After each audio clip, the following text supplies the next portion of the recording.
tertúlia. Meu boa tarde aí para todos e todas. Hoje é dia 16 de março de 2013, sábado. O verbete é de número 2598. Ele tem 6 páginas, 45 logias e 15 máximas. O tema é autocriticofilia. A especialidade é criticologia. Quem redigiu o verbete é o nosso professor veterano, professor Cláudio, que está ali com 2 assessoras de alto gabarito. Definição: a autocriticofilia é o posicionamento da consciência lúcida predisposta ao autoenfrentamento sadio, construtivo, a partir do autodiscernimento, do abertismo homeostático e do valor cosmoético quanto às autopesquisas contínuas e heterocríticas úteis. A filtragem e neutralização dos autopenseres e xenopenseres parapatológicos. A ampliação da autopenseridade pela pesquisa de idiomas e interatividade multicultural. A autopensenidade com megafoco nas autossuperações cosmoéticas. Os reciclopensenes, a reciclopensenidade, o estudo do mater pensene pessoal. A autocrítica levando ao defeito desfeito. A capacidade inteligente de suportar as investidas contra si, rastrear as deficiências e promover a autocatálise evolutiva, harmonizando-se nas autossuperações. Os atos conjugados de renovar, repensar, ressignificar, reeducar, reconscientizar-se e reaprender, reprogramando. A desacomodação, o fato de autocrítica sem autoestima não ser eficiente. A identificação dos pontos de conflito intraconsciencial. Eu li apenas as 5 primeiras linhas, a fatologia tem mais de 20 linhas. A para-anamnese consciencial, a holoanálise holobiográfica, a parasociofilia estudada e qualificada a partir das recins, o alinhamento crítico aos compromissos intermissivos, a autorrecomposição multiexistencial. Na argumentologia tem aí o tópico sobre autocriticofobia, 20 travões sabotadores do processo de autocrítica sadia, visando o alerta e a busca de autovacinas. Vale a pena ver esses 20 itens. Na remissologia dos 15 verbetes, nós destacamos 5. Acriticismo, autocrítica remissiva, consciência crítica cosmoética, crítica benéfica e heterocriticofilia intelectual.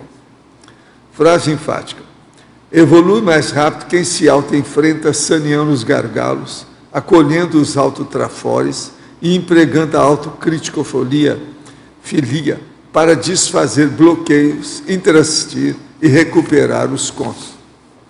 Você considera-se autocriticofílico? Enfrenta as reciclagens interconscienciais com prazer? Aproveita todas as oportunidades para fazer autocríticas e receber heterocríticas cosmoéticas? Eu chamo a atenção que a bibliografia específica tem 2 fontes bibliográficas. Agora, a mega análise aí com João Paulo são 20 itens. Desdramatização, autoconscientização, autoenfrentamento, autoespelhamento, autorrealidade, autopesquisa, autossuperação, autocognição, autoavaliação, abertismo, autoanálise, feedback, egocídio, neofilia, maturologia, criticologia, questionologia, descrenciologia, autodesassediologia e conscienciometrologia. Agora, o verbete do dicionário hoje é bacteriologia, o argumento é estatístico-lógico. É apenas uma página e meia. E tem 53 itens chamativos aí, o verbete. Agora, questionamento. No verbete do DAC, se nossas ações de origem subcerebrais nos afastam da lucidez que discerne o paradoxo existencial atual, teaticamente, como podemos evitá-los, com todos os contrafluxos evolutivos que isso gera? O problema todo é o seguinte, é a pessoa se organizar, ela se disciplinar e procurar colocar os pensenes de modo retilíneo e não perder o megafoco em nenhuma circunstância. Olhar a megafocologia o tempo todo. Isso é importantíssimo. Agora, ao professor, o verbetógrafo. Teoriologia, página 2. Poderia ampliar mais sobre a teoria dos 7 Cs, enquanto instrumento de aferição da autocriticidade? Boa tarde aos tertulianos e teletertulianos. Os 7 Cs são uma teoria do professor Valdo Vieira, que ele coloca verbete também, que fala da carreira, da condução, da casa, do currículo, do corpo, da companhias e da comida. Então, 7 Cs é um acróstico, não chega a ser um acróstico como a CEPIP, mas ele remete à ideia da pessoa estar atenta para ela, como o professor falou anteriormente, ao megafoco dela, não perder de vista essas questões que são puramente intrafísicas. A carreira e o currículo, a condução e a casa, o corpo e as companhias e a comida. São 7 itens extremamente intrafísicos que impedem que a pessoa caia numa espécie de autoalienação. Interaciologia, página 3, no final da segunda linha. Poderia detalhar, por favor, sobre a interação sem redutores do autodiscernimento, 20 travões autossabotadores?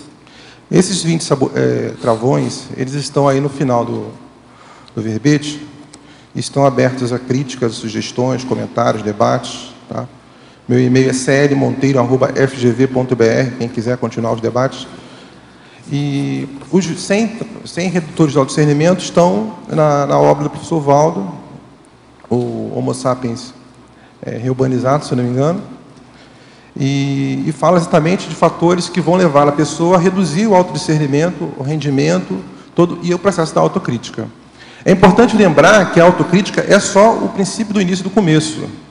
Quer dizer, sem autocrítica a pessoa não consegue ter a lucidez, não consegue alcançar a priorização e não consegue o resultado.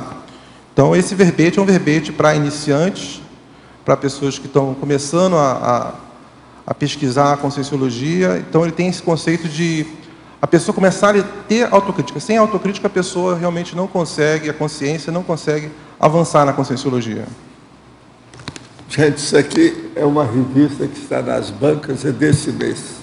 Essa revista chama Brasil Almanac de Cultura Popular. Já tem 14 anos que eles publicam. Agora, na página 6, tem aqui o educador negro, que lapidou Rui Barbosa e Euclides da Cunha, que é o Ernesto Carneiro Ribeiro, lá da Bahia, que era um médico e um grande professor, que fez uma primeira gramática que falava da língua falada no Brasil. Muito interessante que eles lembraram isso no dia 19 de março, que é daqui 3 dias, que é o dia da escola. Aqui eles olham tudo sobre o Brasil nessa revista. A revista é muito interessante, bem popular, mas ela é de cultura. Vale a pena ver. É um almanaque cultural. Agora, outra coisa que eu queria lembrar a vocês é o programa de iniciação paracientífica, que agora nós vamos ter, agora, esses dias, no dia 30 a 31 de março, agora desse mês, eles vão ter aí o módulo temático, e que vai falar do Vygotsky e os campos interdimensionais. Esse aqui é o modo teatro. A ciência sob o olhar do paradigma consciencial. Vale a pena ver esse programa. É um curso. Agora, outra coisa que eu queria falar para você é o seguinte: atualmente, os e-books gratuitos da Conscienciologia, que a pessoa pode pegar pela fonte www.ponteeditares.org, já tem um e-book que é liberado hoje, no dia 16, Projeções da Consciência, 9ª edição eletrônica. Agora, além disso, tem o volume de e-books baixado até hoje, no dia de hoje, dá um total de 25.024 downloads. Agora, os títulos em ordem decrescente que tem: Manual da TENEPS, mais de 6.000. O que é a Conscienciologia? Mais de 5.000. Manual da PROEX, mais de 3.000. Manual da Dupla Evolutiva, mais de 3.000. Nossa Evolução, mais de 2.000.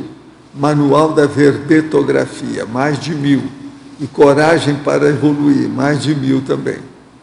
De modo que isso tudo são downloads que a pessoa pode pegar através da internet e facilmente, sem problema nenhum. Só dos meus livros aqui são 6, e ainda tem mais 2. São 8 livros que tem aqui já, que é fácil acesso com download. Eu agora, então, entrego aí o professor Cláudio para vocês.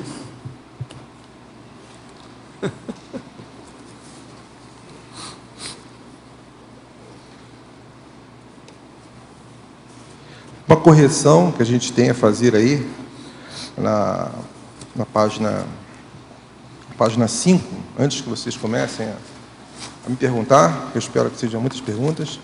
No item 5, onde está autodesapego, acho que houve um engano nosso aí, em relação à palavra que seja autonegligência. Nessa lista eu coloco 20 itens que inviabilizam a compreensão da autocrítica, da autocriticofilia. Então, esse é um item importante. Basicamente isso. Cláudio. Eduardo aqui no B. Uhum. E justamente nesse item dos 20 travões sabotadores do processo de autocrítica sadia, qual que você acha que é o travão fundamental que mais sabota as consciências? As pessoas adoram usar trafar, né? As pessoas gostam muito de trafar, para se defender, para se imiscuir de responsabilidades. Então, cada caso é um caso, Eduardo, porque a gente não se pode utilizar uma solução mágica para todos, única, o tampão. Você tem que ver qual o seu caso. O meu caso, por exemplo, esse item 6, desculpe que eu corrigi, autodesapego, em vez de ser autonegligência, é um pouco do meu processo. De ter um pouco de muita negligência e já ser um processo de estar trabalhando com várias vidas. Mas a gente tem que ver. No item 3, autoassédio, importante lembrar que o assédio é uma das 3 maiores doenças que a gente tem no mundo, com base também na hipótese do professor Valdo, que são, as 3 doenças são o assédio, o fanatismo e a dispersão.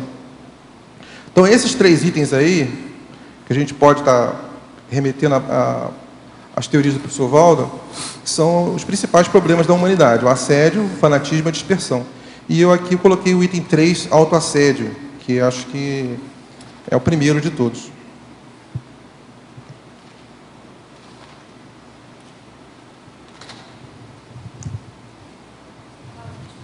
Por favor, aqui no A, na fatologia primeira linha, a capacidade inteligente de suportar as investidas contra si. Eu queria saber, em termos de... Você fala muito de técnicas de autopesquisa. Quais foram as suas técnicas em termos de registro para mapear os palcos extrafísicos nessas investidas? E a pressão que exerceu sobre você nessa sua escolha inteligente de suportar essas investidas? Regina, antes de mais nada, sempre somos nós que damos abertura para o assédio, né? Então, esse processo que é muito comum, e eu não tiro o corpo fora nesse sentido, de transferir para o outro a responsabilidade, o processo é todo nosso. A gente é que dá abertura para o assédio. Sobre a questão de mapear os processos multidimensionais do cenário extrafísico em relação à multidimensionalidade, o que eu posso perceber, quanto mais a pessoa evolui, mais assediador ela tem, mais gente para dar o contra e mais assediador intrafísico começa a surgir também. Agora, esse mapeamento que você pede, que você solicita, qual a técnica que eu utilizei para mapear, eu cito nas técnicas uma técnica de relatórios, que diz respeito a você pegar temas, gargalos, e se aprofundar neles. O próprio verbete, a própria técnica do verbete é isso. Tanto é que os verbetes nosográficos eu considero muito mais difíceis, que é você fazendo uma autoexposição, uma acariação quase pública, com 5 cobaia. Então, os verbetes nosográficos eu considero muito difíceis, no meu caso. Então, eu, inclusive, sugeri alguns verbetes, alguns sistemas de verbetes nosográficos, e ainda não consegui bancar. Mas, voltando a... Não sei se eu respondi a você ou ajudei. Também na fatologia, na 4ª linha, o fato de a autocrítica sem autoestima não ser eficiente. Como você chegou a esse autodiagnóstico? Esse é um pouco o core do verbete, da ideia. Esse verbete, ele nasce derivado de seminários de pesquisa apresentados em São Paulo, em Foz, e no artigo que vai sair, espero que saia, nos anais do Congresso de Conscienciometria, na Jornada de Conscienciometria. Que esse é um dos argumentos principais, que a gente não sabe muito diferenciar a crítica sadia da crítica patológica. Exatamente como eu coloquei anteriormente, esse ranço nosso de sempre descer para o trafarismo. A gente é muito trafarista. E eu considero que nós, na CCCI, também somos muito trafaristas. E quando parte para o traforismo, vira uma coisa... A gente tem que tomar cuidado para não cair na autopromoção. Então, fica nesse meio termo. Você conseguir ter autocrítica sadia. Não é uma condição de ser uma pessoa... de ficar auto-mortificar, de masoquismo, mas também não é uma situação de a pessoa tentar procurar se autopromover. Então, é esse meio termo que é a ideia principal. Sempre com foco no trafor. Alô? Poderia ampliar aqui na fatologia, na página 2, quarta linha de baixo para cima, o desconstrangimento cosmoético com base no abertismo sincero e no inventário detalhado dos fatos prioritários. O desconstrangimento cosmoético com base no abertismo sincero e no inventário detalhado dos fatos prioritários. O termo apriorismose é colocado várias vezes no verbete, umas 2 vezes até, ou 3. E para ser feito esse apriorismose, é importante que haja um estudo da sequência dos fatos.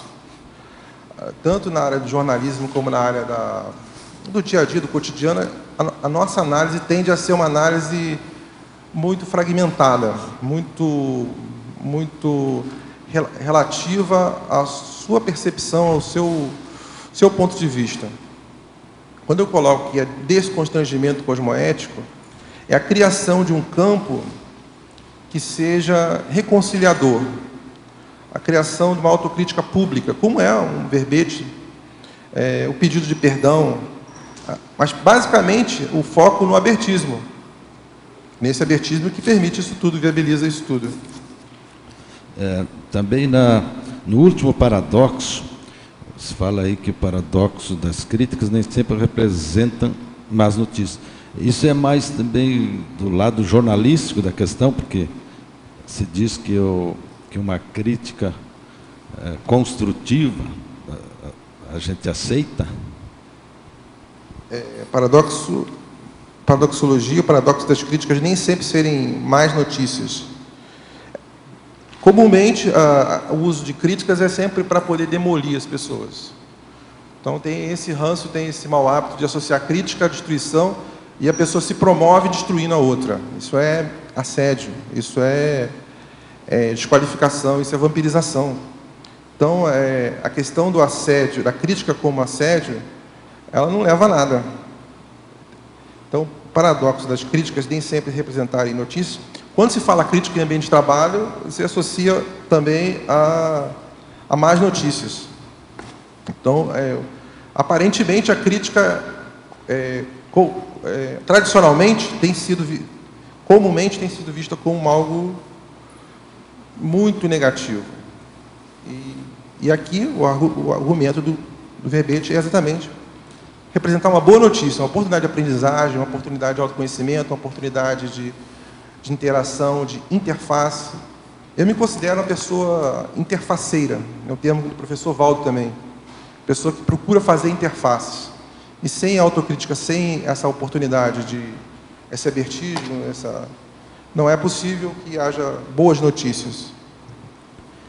E outro item também na fatologia, no meio, quando se fala na autorrevisão das GESCOMs pessoais, banindo erros comprometedores. Queria que citasse algum exemplo, que eu tenho um exemplo que uma vez eu fiz uma crônica criticando a questão dos sinos e depois tive que reconhecer que eu tinha errado no comentário e na crítica. Só não deu tempo de fazer a retratação, mas é isso aí? Tem algum exemplo? É isso aí, é o rastro que a gente está deixando, né? Muitas vezes a gente está querendo produzir e acaba produzindo só lixo. Então, no seu caso aí, foi interessante a sua autocrítica, mas não deu para consertar mais, né? Então, quando a gente escreve, publica, é uma coisa que fica para outra vida, e garante a imortalidade da consciência, fica no papel. Não ter consultado as fontes, né? A gente foi no que ouviu dizer, no que disse. Entendi. A gente não, no caso eu não reconheci, não consultei as fontes, não fui verificar a veracidade da notícia, eu fui pelo que outro tinha dito ou escrito. Isso aí não é ciência. É muito comum os jornalistas, eles pegam boatos, pegam fofocas, pegam críticas e querem faturar, querem fazer dinheiro em cima, ou querem fazer o processo do egão e deixam um rastro negativo, você acabou se envolvendo, cria uma interprisão. No seu caso, acho que foi light, né? Dá bem. Tão light que eu fiquei sabendo depois que a comunidade lá queria me expurgar da profissão de jornalista não é fácil. Da sociedade, da igreja. Cometem muitos erros, né?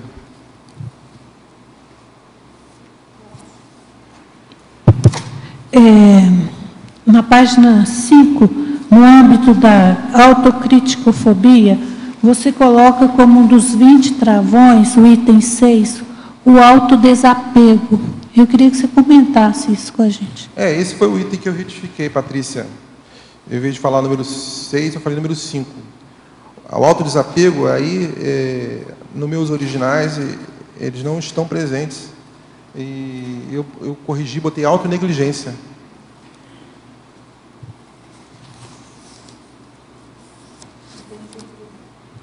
Obrigado.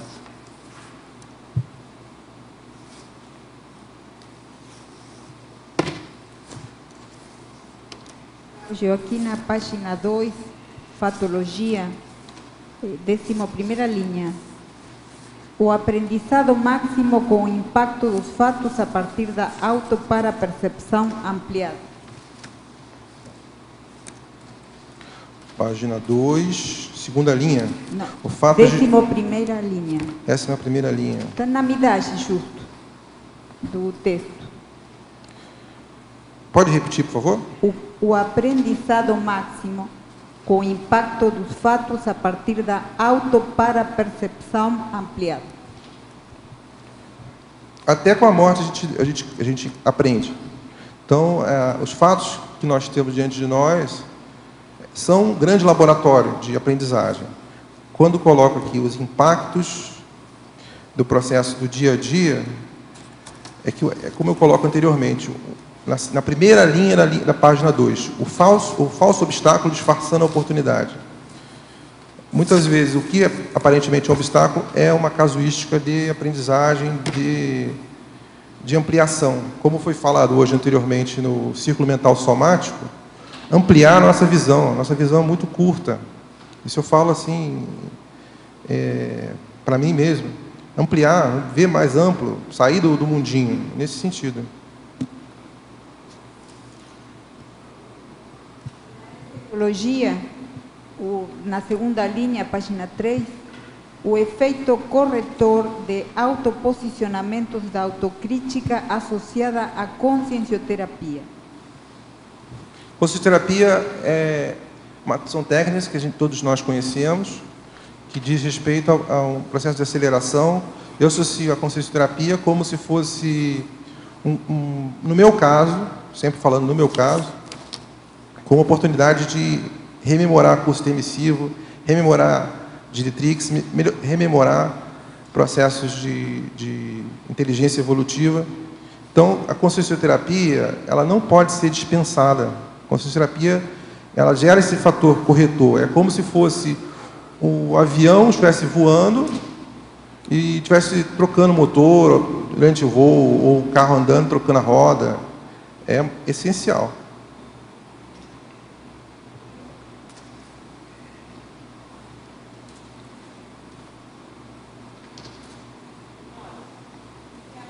B, o número 6 dessa sequência, na página 5, você falou que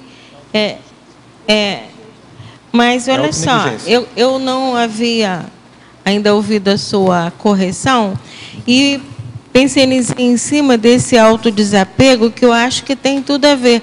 Gostaria que você refletisse, porque esse autodesapego não é só questão na vida intrafísica. Muitas vezes nós queremos sair de um trafar, mas nós estamos apegados a bolsões holopecênicos que influenciam.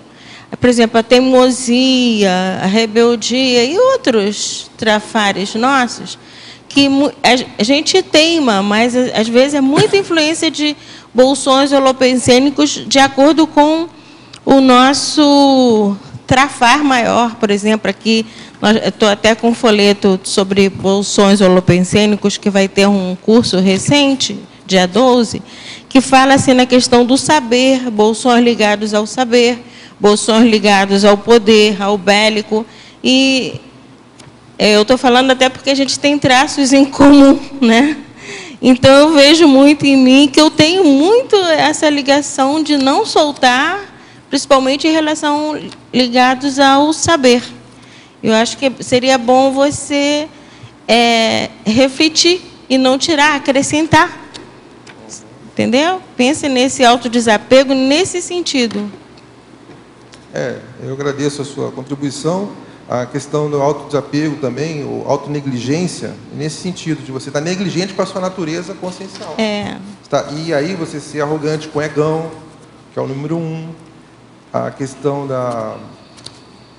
de você entrar na questão do narcisismo, você manter um ego, manter uma personalidade, um temperamento patológico. Mas eu acho que o autodesapego também vai dar um reforço grande, né? Pensa nisso. Desapego sadio, Uhum. Perfeito. Tá bom?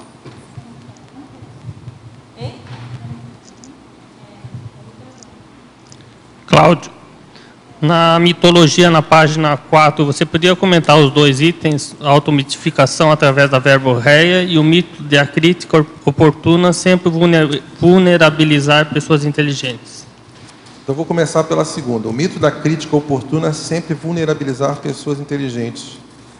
É um mito que se achar que a crítica oportuna é negativa. Então, o mito da crítica oportuna sempre vulnerabilizar pessoas inteligentes. E as pessoas inteligentes têm que estar abertas às críticas oportunas, que elas nunca vão vulnerabilizar.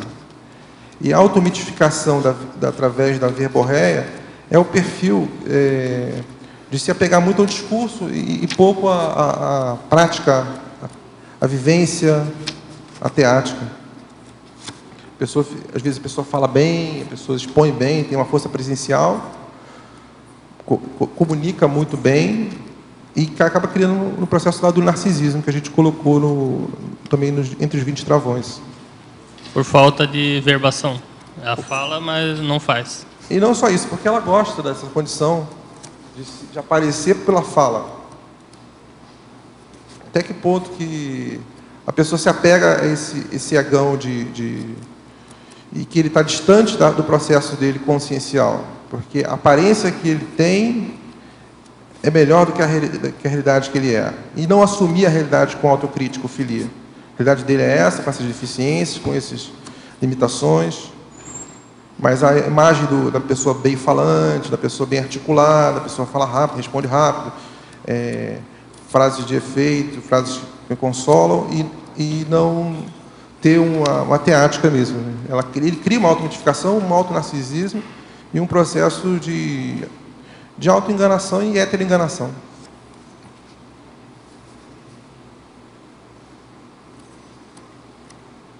Cláudio, aqui. Por favor, você poderia explicar como é que foi no seu processo o desconstrangimento cosmoético com base no abertismo sincero e no inventário detalhado dos fatos prioritários, o autoinventariograma? Ok.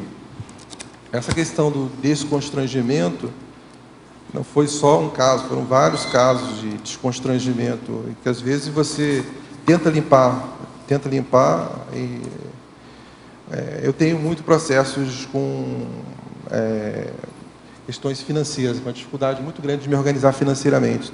Então, por aí você já deu para entender, né? A dificuldade de me organizar financeiramente. Ato de cair a ficha da autorresponsabilidade pessoal frente à holocarmologia. Está na sequência, né?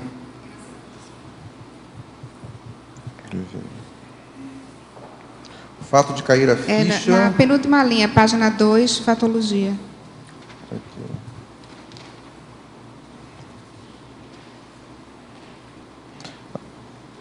Fatologia.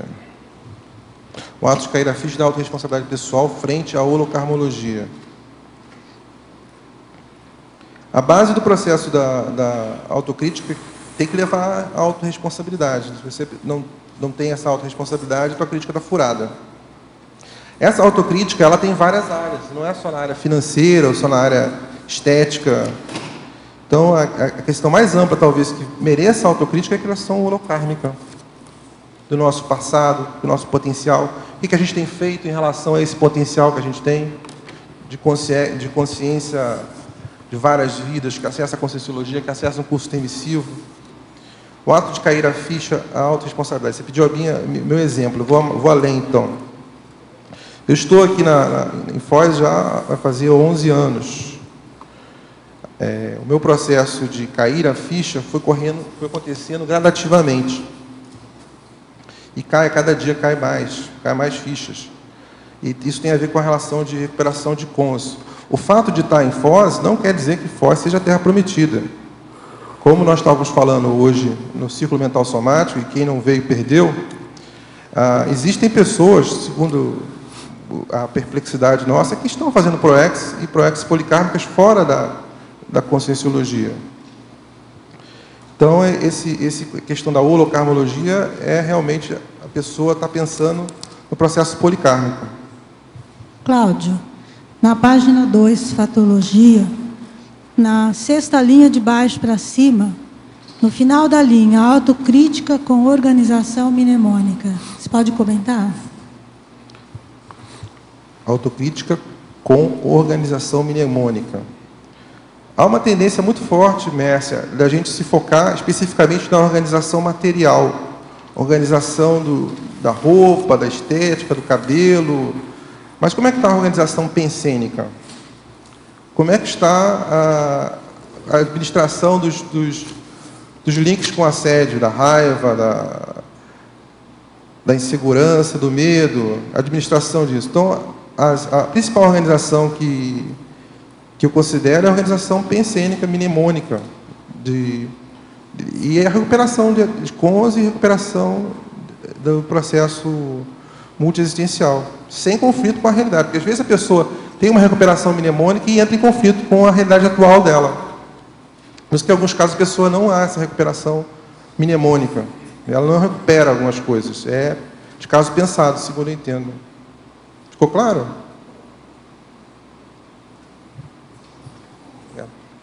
Já ia.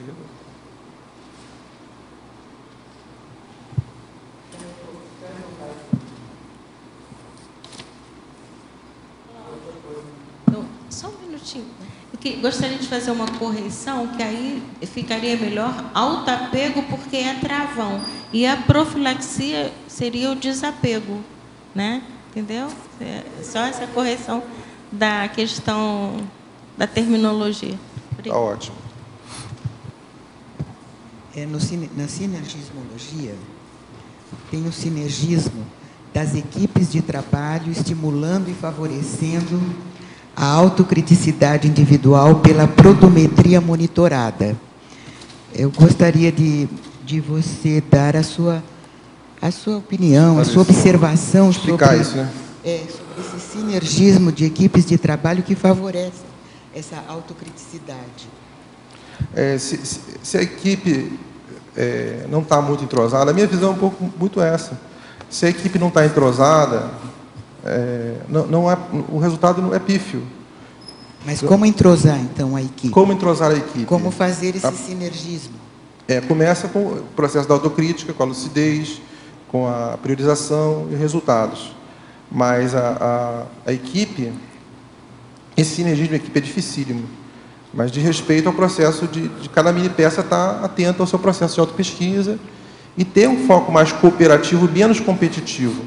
A competição, cada vez que eu percebo maior, é que eu tenho que ter com o relógio, comigo mesmo, no sentido de estar qualificando, de ser mais pontual, fazer um verbete mais rápido, fazer o livro quanto antes, coordenar as ideias, o processo pensênico. Então, seria a prodometria, você ver o resultado. A prodometria já é uma forma de você medir a produção de cada um. Isso é um fator que vai qualificar. Cada um da equipe, você disse. Mas quem tem que fazer isso é a pessoa. A própria pessoa tem que fazer a prodometria, que é a metragem, a metrificação da produtividade dela. E a manutenção, então, do sinergismo, a partir da autocrítica, como que favorece, então, o sinergismo das equipes de trabalho? O sinergismo da equipe de trabalho estimulando e favorecendo a autocriticidade individual. Se cada membro da equipe, ou pelo menos a grande maioria, tem autocrítica, tem priorização no trafor, na lucidez, na auto-organização, ela vai favorecer a autocrítica. E vai ser um ciclo. Vai ser um ciclo. E vai ser muito mais gostoso trabalhar nessa equipe. Quer dizer, tornar a sua equipe, seu clima, a sua IC, a sua empresa, sua família, um local com um clima organizacional, um clima sadio. Como contribuir com isso? Quer dizer que a primeira instância de um trabalho efetivo, de um trabalho mais rendoso, de equipe, seria a parte energética, né? Então, mesmo então, as autocríticas vindo dessa equipe de energias, dessa equipe não só de produção, mas também sinérgica, é que vai evidenciar esse resultado. Mas aí está o grande desafio, criar um clima, uma cultura organizacional, uma cultura de criticidade sadia. Esse é o grande desafio. Então, mas você não acha que esse desafio... A liderança, dando um exemplo dela de criticidade sadia, de autocrítica, de autoexposição, de desdramatização, ela vai conseguir gerar um efeito halo de que as pessoas todas vão sentir a vontade para se criticar. Mas você não acha que esse desafio já é a nossa autocrítica de estar participando? Né? Não entendi. O desafio é já nós estarmos cientes ou conscientes dessa autocrítica. É só o começo. Esse é só o começo. Tem que ter autocrítica, tem que ter a lucidez. A lucidez que é o maior desafio. Obrigada.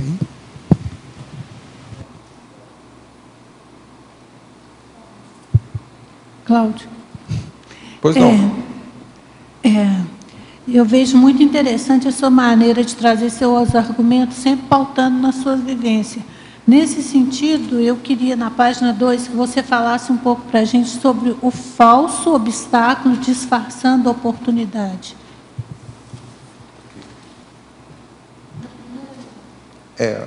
Você pode aí, Patrícia, desde falar do seu trafar, pegar o trafar como um auto-obstáculo, até um obstáculo fora de si, como a dificuldade financeira, de organização financeira. Então, o falso obstáculo disfarçando a oportunidade vai depender da nossa forma de encarar, de interpretar a situação. De não ter uma abordagem vitimizada, uma abordagem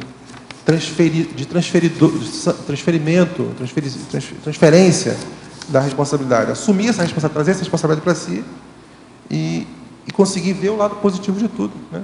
É um grande desafio. Em Estrangeirismologia, página 1, segunda linha, poderia comentar a autodesmontagem da Abstracted Mind para a autoanálise? Muitas pessoas não conseguem acessar a conscienciologia exatamente porque tem essa condição de não estarem abertas para a questão da autoanálise, quiçá a autocrítica. Então, você faz uma autoanálise, ou propõe um convite, ou sugere, ele é visto como uma agressão. Uma agressão. A pessoa, ela compete com as pessoas. Ela não compete com si mesma, ela não se aperfeiçoa. Então, toda autoanálise é uma forma de exposição para destruição, para competição, para vulnerabilização, para enfraquecimento. Então, a autocrítica é coisa boa, sadia, desde que num ambiente sadio. Em Autocriticologia, página 5, poderia comentar os dois itens, 9 e 17, belicismo e narcisismo. Vamos começar com belicismo. Se a pessoa é belicista, voltando ao que eu falei anteriormente, ela vai ver toda a oportunidade para agressão, para competição, para se auto-reafirmar. E a questão do narcisismo, também nessa linha, que ela não vai abrir uma portinha para poder fazer a questão da autocrítica, para poder se enxergar, olhar o espelho, se expor, assumir, porque ela só vê ela mesma, como a Pilar está falando aqui. Ela não consegue ver outra coisa além dela. Ela é o centro do universo. Então, isso impede que ela consiga olhar para o outro e ter um cotejo, ter uma espécie de comparação positiva, no sentido dos traços, não dos desempenhos. A gente tem que comparar em relação aos traços que a gente tem, em relação aos outros traços dos outros. Gente, hoje nós estamos comemorando aí o aniversário de uma grande personalidade que tem nos ajudado muito. Ela está completando os seus 17 anos de cabelos brancos, que é a Pilar ali, ó.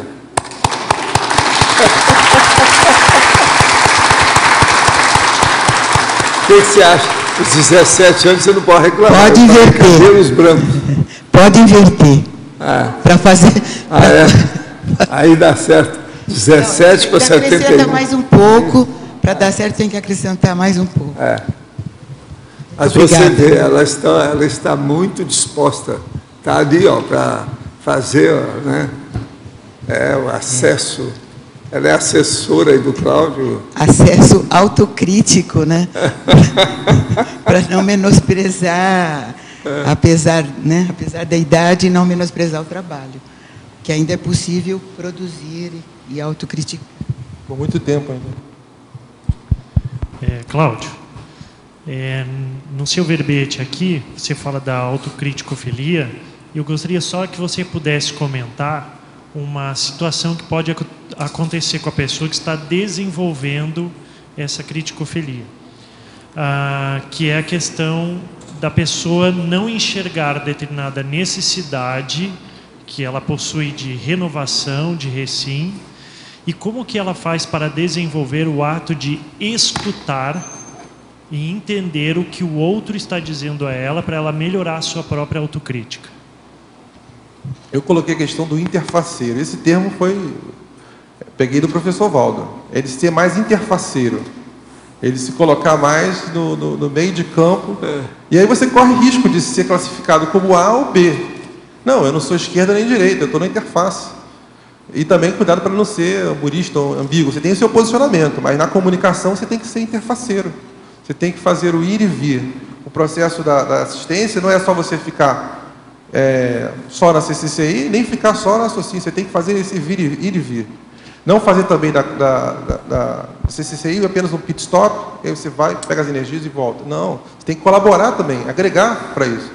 Então, a ideia de você questionou aí, de você melhorar, aprender a escutar, não é fácil, mas tem a relação com essa ideia de ser interfaceiro. Medianeiro. Medianeiro, é a cidade aqui perto de Foz do Iguaçu, tem a Medianeira. Pois é, Medianeira. Sem ser também murista, sem ser bifronte, né? Importante que se diga. Cláudio, na página 2, na sexta linha, deixa eu ver, 1, 2, 3, 4, 5, 6, 7. Na 9ª linha, de cima para baixo, o uso consciente da autocriticidade, desconectando plugs e links do autoassédio. Dá umas pistas, comenta sobre isso. Eu tinha listado aqui, mas por uma questão de forma, a gente tem que respeitar o conforto da enciclopédia. Eu tinha listado esses itens, que eu relaciono a emoções, como raiva, como competição. Esses processos eu acho que são links de autoassédio, plugs. Mas é uma pesquisa aí a ser desenvolvida. Os valores tradicionalistas, com certeza são plugs com autoassédio. Ainda nessa mesma página, na 2ª linha, de cima para baixo, o fato de justificativas nem sempre significarem enganação. Comenta um pouco. Tem muita lacuna, muito gap, muito mal entendido. Existe, infelizmente, muita consciência que lucra com isso. Quanto mais mal entendido, melhor. Então, essa ideia de justificativa, desde que a justificativa seja contextualizada dentro desse conceito de lacuna, de mal entendido, de gap, é muito válido que a gente, como foi perguntado anteriormente pelo Marcelo, se escute. Cláudio, tudo bom? Tudo bom, Paulo? Lá na página 3, lá em interaciologia, queria que você desenvolvesse mais esse termo aqui que você usou, o último, a interação polianismo terapêutico e autocriticofilia. É o último, a interação polianismo terapêutico e autocriticofilia. Antes, é importante, quem quiser, você quer aprofundar esse termo de polianismo terapêutico, sabe que tem um verbete. Polianismo terapêutico. Polianismo terapêutico diz respeito à pessoa muito hipercrítica, a pessoa extremamente, às vezes, pessimista, que ela tem que usar um pouco óculos cor-de-rosa. E achar esse meio termo na autocriticofilia, que é o grande desafio, para a pessoa não cair na questão do masoquismo, nem na questão do narcisismo. Então, essa interação é você ter o óculos cor-de-rosa, mas, ao mesmo tempo, não perder o discernimento. Ficou claro?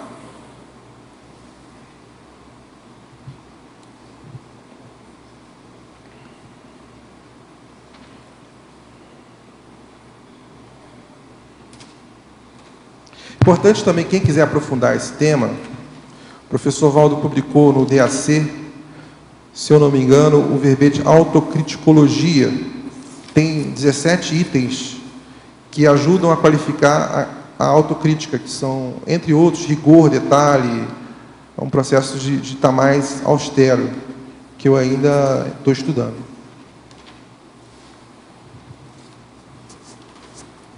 Cláudio, na patologia, na página 1, na 4ª linha, o fato de autocrítica sem autoestima não ser eficiente. Você pode explicar? Autocrítica sem autoestima não ser eficiente. Não ser eficiente, aí é via masoquismo. Sim. Autocrítica sem autoestima é a pessoa... Primeiro a autoestima, então, primeiro vem a autoestima, depois vem a autocrítica. A autoestima como uma espécie de eixo, de centragem consciencial, que também é verbete, viu?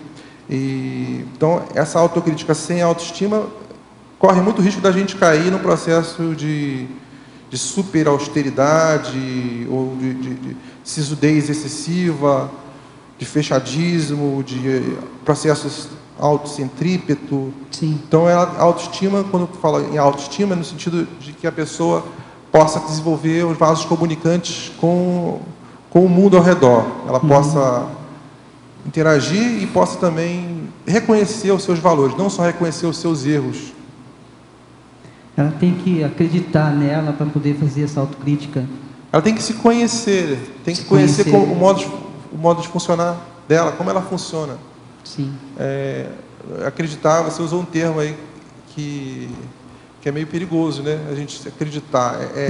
Você tem que lembrar do teu processo existencial, ver o que você fez de bom ver o que você fez de ruim, fazer um estudo de como você funciona, quais são os gatilhos que disparam, tanto para você ser bem-sucedido, quanto para você ser mal-sucedido. O que dispara isso? Então, é mais nesse sentido de ver como é que você funciona. Eu funciono assim, então eu não vou querer me comparar com o professor Valdo Vieira, porque o professor Valdo Vieira funciona diferente. Não vou comparar com a Pilar, quer dizer, eu vou aproveitar só alguns traços do meu modo de funcionar é específico. Sim. Não que eu tenha a síndrome da Gabriela, eu vou estar constantemente tentando qualificar esse modo de funcionar também. Entendi. Aqui no último item dessa mesma página, que passa para outra página, a desdramatização no autoenfrentamento da tríade da ironia. Você pode explicar isso? A desdramatização no autoenfrentamento da tríade da ironia. A tríade da ironia diz respeito ao processo da omissão deficitária, do erro, né? E mais a questão do engano. Então, é você errar, ter cara de pau para errar, mas também ter autoestima para ver o limite disso, né? Tá. E o respeito às pessoas também. Até que ponto que seus erros estão fazendo mal aos outros, né? Então, a questão aí é desdramatização do autoenfrentamento. Quer dizer, esse erro pode gerar um constrangimento, como foi falado lá.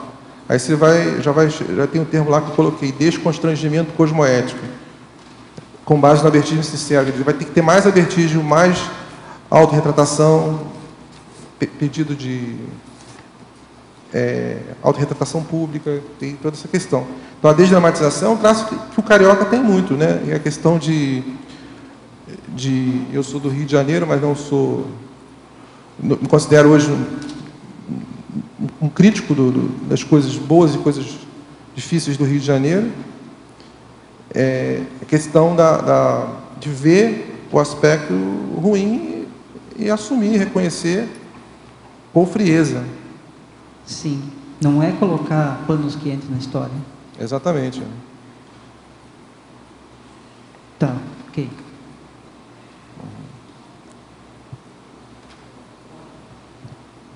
Será que você poderia nos ajudar a entender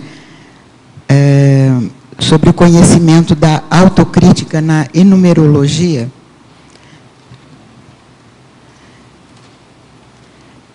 Diferenciando a autocrítica verbal da somática, psicossomática, mental-somática, grafopensênica, parapsíquica, conscienciométrica. Autocrítica verbal.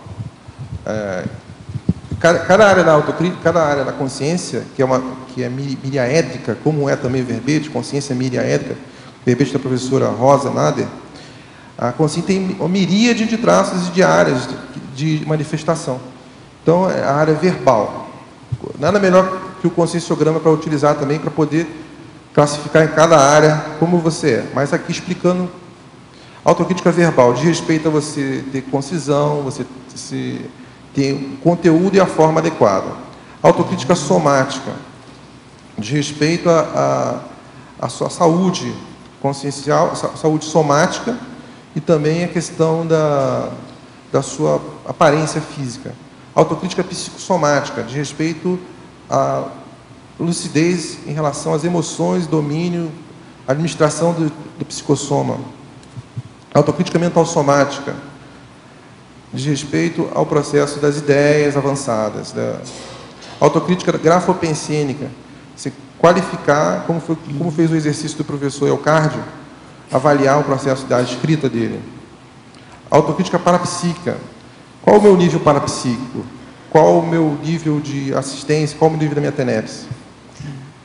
Autocrítica conscienciométrica. Aí sim, mais focado na ferramenta que é o conscienciograma. O livro do professor Valdo, que gerou a IC Conscius. Muito bom, obrigada. Cláudio, você é jornalista por profissão, né? Eu queria saber o que te levou, a velha pergunta clássica, a escrever esse verbete e como você vê do seu lado profissional em relação a esse tema. Meu processo de profissional, eu assumo muito trabalho. Trabalho na UniOeste, trabalho na FGV, online, e ainda faço mais voluntariado. Então, eu trabalho muito, faço muitas atividades. Eu estou hoje procurando qualificar mais as minhas atividades. O jornalismo é uma espécie de processo difícil, no sentido de que tem que produzir muito, mas produzir com qualidade e fazer o papel do interfaceiro, o papel de colocar ideias avançadas, de não reforçar o negativo, porque o que a gente mais vê é a notícia negativa vendendo e fazendo dinheiro. Eu nunca ganhei muito dinheiro com jornalismo. Eu ganhei dinheiro foi graças ao mestrado que eu fiz em administração e os trabalhos na FGV.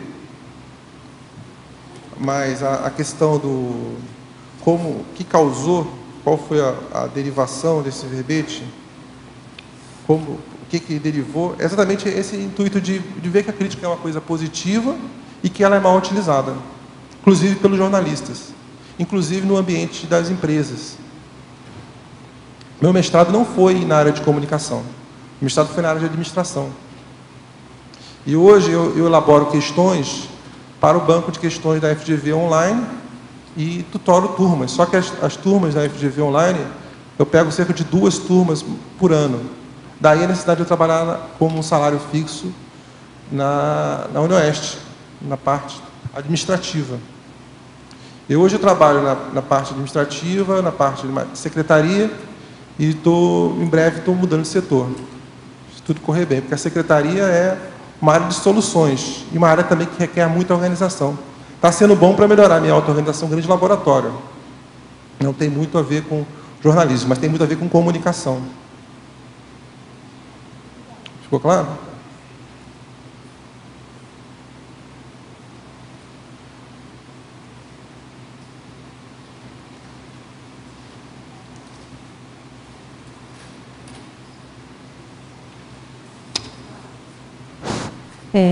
Qual o seu grande... Boa tarde.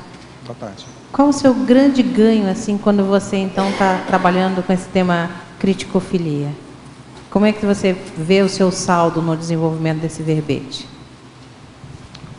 Eu estou trabalhando traços como detalhismo, paciência, autoconfiança, comunicabilidade, força presencial, retinalidade de pensamento, lógica, concisão, defesa em relação aos meus processos traforísticos.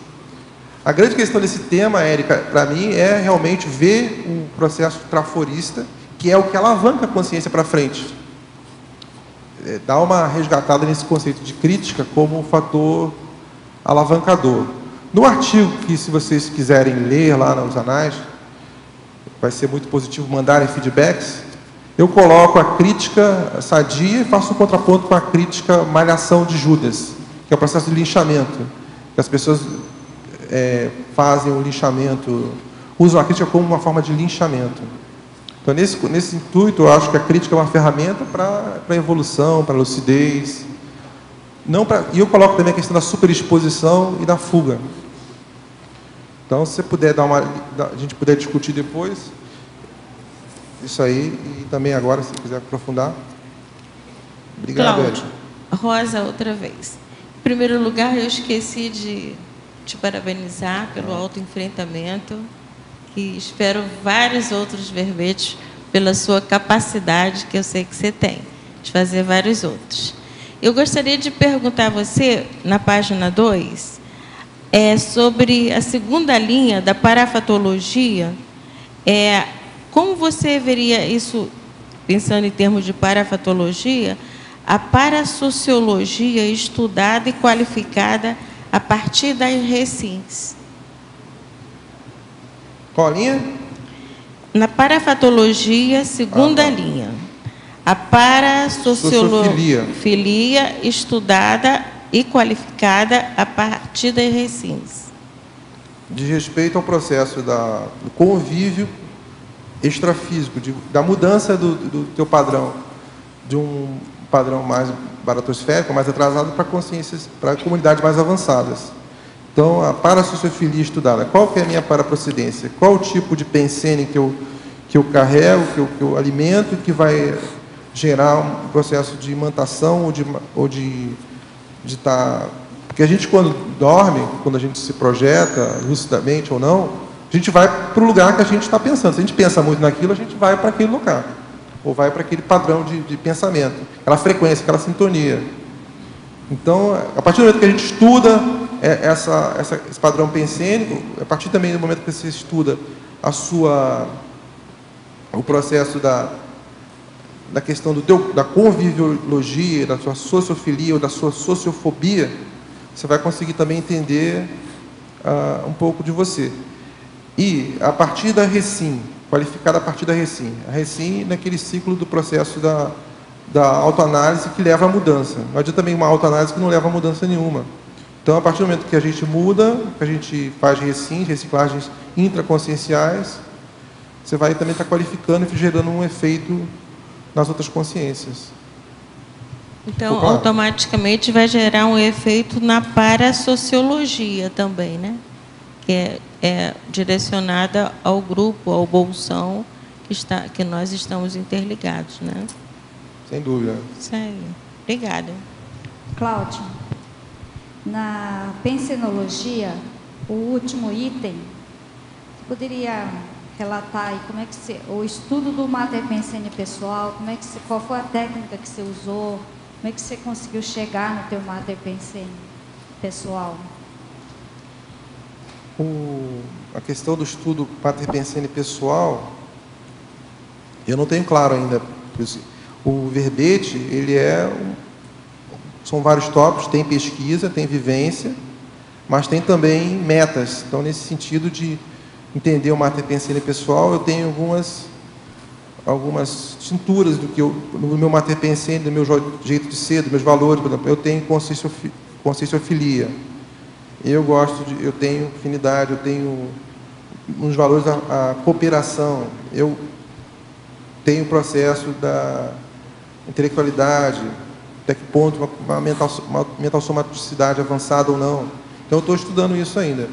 As técnicas que eu utilizo para isso, eu estou ainda diminuindo um pouco os meus hábitos de televisão para poder ler mais. Esse aqui é o que eu posso falar por enquanto e fazer mais verbetes. Sair um pouco da dispersão, do desvio e estar mais dentro da conscienciologia, aproveitar essa oportunidade única que é estar em Foz do Iguaçu, com o CAEC, com 17 instituições conscienciocêntricas, com amigos evolutivos, com desafios evolutivos, nesse sentido. Uhum. Você começou, então, pela identificação dos seus valores reais? O que me ajudou muito foi o trabalho da Conscius, com os Recim 1, Recim 2. Entendi. Eu comecei o curso lá, Fundamentos da Conscienciometria, Autoconscienciometria. Então, de repente, vai me ajudar. Eu fiz o Fundamentos, Recim, acho que esse aqui é o caminho. Eu ainda não tenho claramente meu Mater Pensene pessoal, é importante que se diga isso. Ok, obrigada. Cláudio, por favor, na fatologia, página 2, terceira linha de cima para baixo, você, na sua experiência de consciência, enfim, voluntário, também jornalista, como você, nas suas pesquisas, anda lidando com a verdade dos fatos versus as mentiras dos detalhes de certas interpretações? Muitas vezes a gente se liga contra o fato, não tem argumentos. Mas temos interpretações, tem os processos das consciências, os fatos, a verdade dos fatos e as mentiras dos detalhes de interpretações. Quer dizer, fato para quem? Verdade para quem?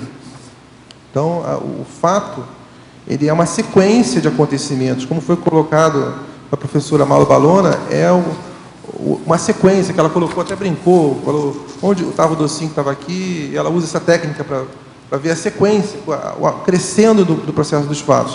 Você não pode analisar um fato isolado. estou falando isso para remeter para quem estava presente aqui hoje na mini tertúlia no ciclo mental somático.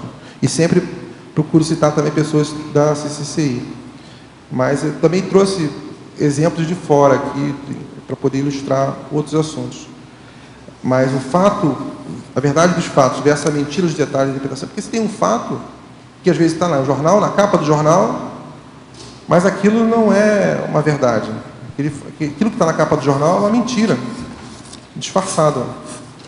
É uma interpretação. E justamente como você lida com isso? Porque deve ter toda uma pressão extrafísica, a tua escolha no jornalismo, você buscar fazer isso de uma forma mais sobrepairada, só que ao mesmo tempo você é jornalista, deve ser uma negociação aí, já que você falou em interfaces, em mediação interdimensional, deve ser um desafio, né, holobiográfico. Sem dúvida, tem muitos fatos ou matérias, jornais que a gente faz, que não saem, também é outro desafio. Mas o jornalista, ele é refém do dono do jornal, dono da mídia. Então o jornalista, ele faz o papel dele quando é evolutivo, de expressar, relatar, de reportar um fato, mas muitas vezes aquela matéria é mexida pelo copydesk, é mexida pelo editor. E o editor tem muito mais força que o jornalista, e o dono do jornal muito mais força ainda. E a questão dos fatos, a verdade dos fatos, ela não precisa ser às vezes escrita, ela fala por si, né? As energias falam por si, e o jornalismo ainda não chegou a esse ponto de avançar nesse processo de mostrar, de falar da realidade energética. Então tem muita coisa para se desenvolver no jornalismo. O jornalismo é uma técnica, uma forma, uma maneira de expor, de comunicar, de trazer temas prioritários, segundo eu entendo, trazer problematizações, debates. A gente não precisa ser jornalista para poder denunciar uma questão, não precisa ser jornalista para meter o pau no Papa, para meter o pau na questão. Acho que não precisa de diploma hoje para ser jornalista.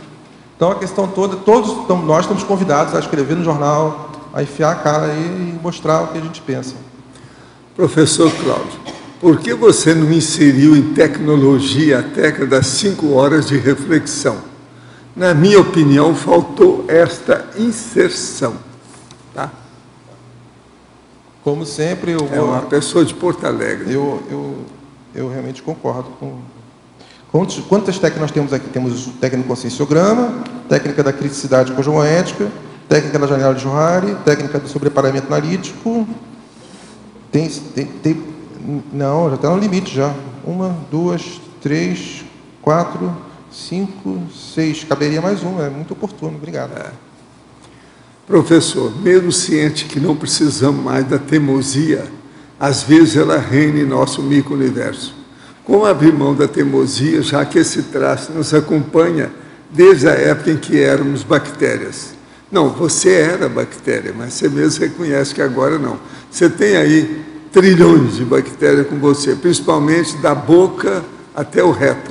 Mas você não é mais bactéria. Então pensa, quem manda nesse micro-universo consciencial é você. Se você quiser, você deixa de ser teimosa. Uma coisa boa que eles usam lá no interior é morder na língua. A hora que você estiver muito teimosa, morde na língua, que às vezes faz pensar um pouco mais diferente. Professor, nos últimos 3 meses notei algo que vai contra o senso comum. Depois que o holopensene da escrita se enraizou no meu dia a dia, minha saúde física melhorou substancialmente.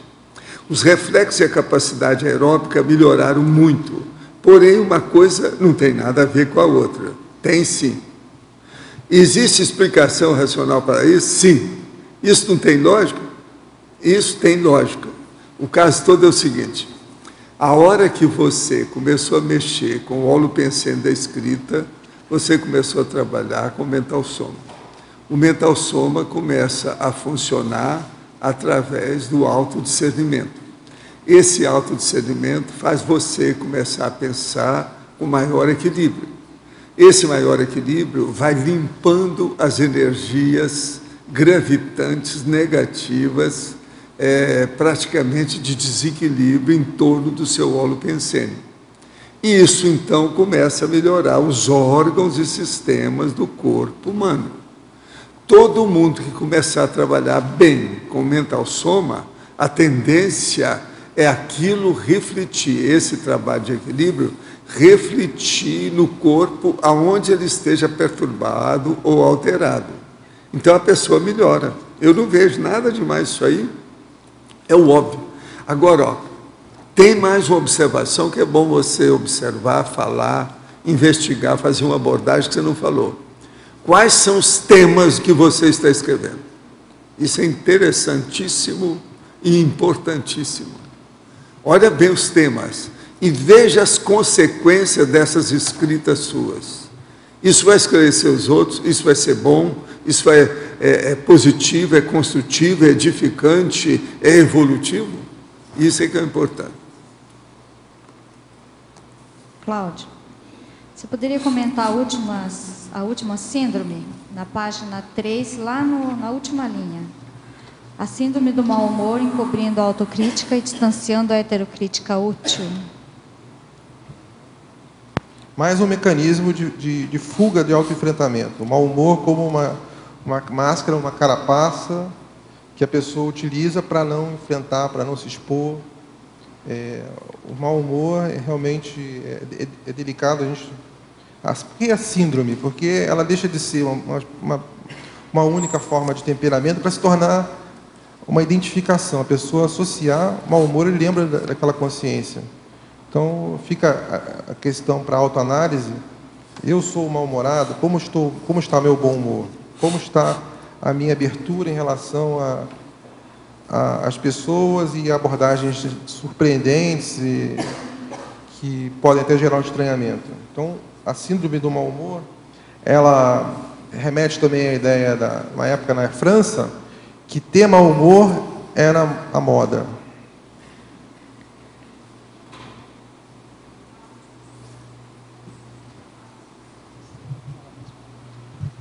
Ok?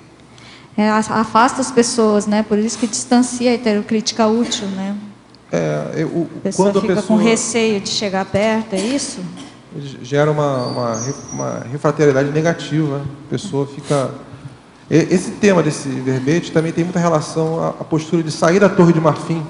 A autocriticofilia, ela vai, a partir do momento que a gente aprende a lidar com a autocrítica, cria um hábito da autocrítica diária e está aberto a escutar, ouvir, ter feedbacks.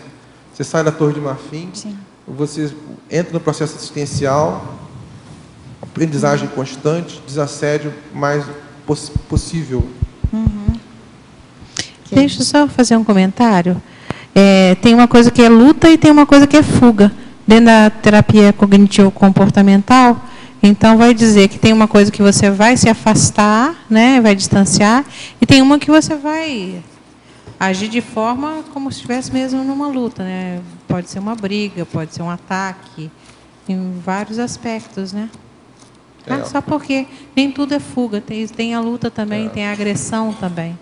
Né? O mal-humorado, quem tem essas doenças assim, ele pode reagir de forma assim proteger, sanguínea, né? Uma forma de proteção, né? Ele pensa que é proteção, né? Mas ele às vezes está gerando em torno de si passou do ponto dele. Esses dois princípios, o fight, que é a luta, ou fly, voar, são os princípios instintivos da consciência de avançar ou retrair.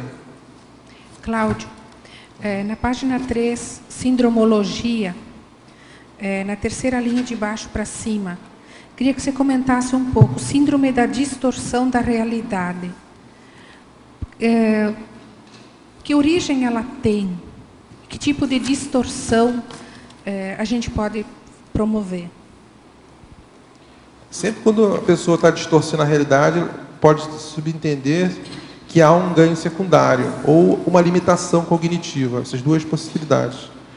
No caso da síndrome da distorção da realidade, acho que vale a pena estudar um pouco sobre a questão da priorismose. Tem artigos na revista,